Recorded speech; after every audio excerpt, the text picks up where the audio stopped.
Bonjour, je m'appelle Cynthia Lajoie, je suis agronome chez Pioneer pour l'Ouest du Québec.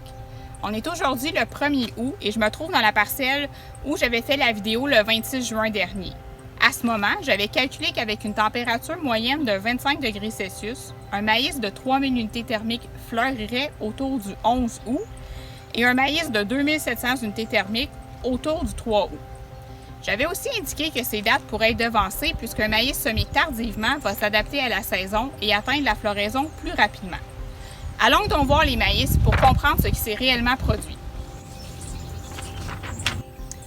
Derrière moi, il y a le P9188 AM, un hybride d'environ 2700 unités thermiques.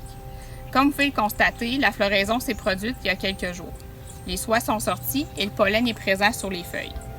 J'avais identifié la dernière feuille déployée avec une attache jaune le 26 juin dernier et une attache rouge le 15 juillet.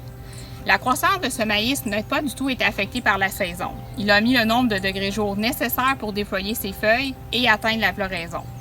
Il avait besoin d'un total de 1220 degrés jour pour se rendre à la floraison, en incluant l'émergence. Avec les données de la station météo près du champ, je peux déterminer que nous avions accumulé ces degrés jour le 29 juillet dernier.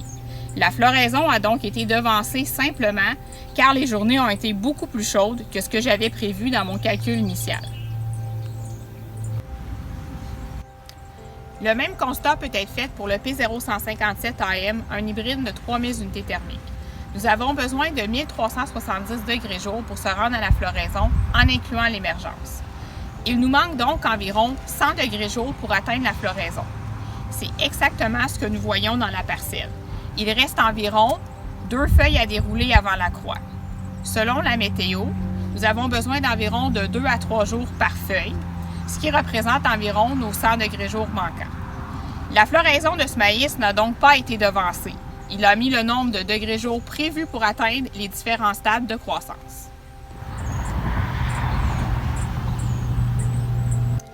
En terminant, même si la maturité n'est plus une source d'inquiétude pour plusieurs producteurs, la croissance du maïs a tout de même été retardée dans certains champs à cause de nombreux facteurs et la floraison sera forcément plus tardive.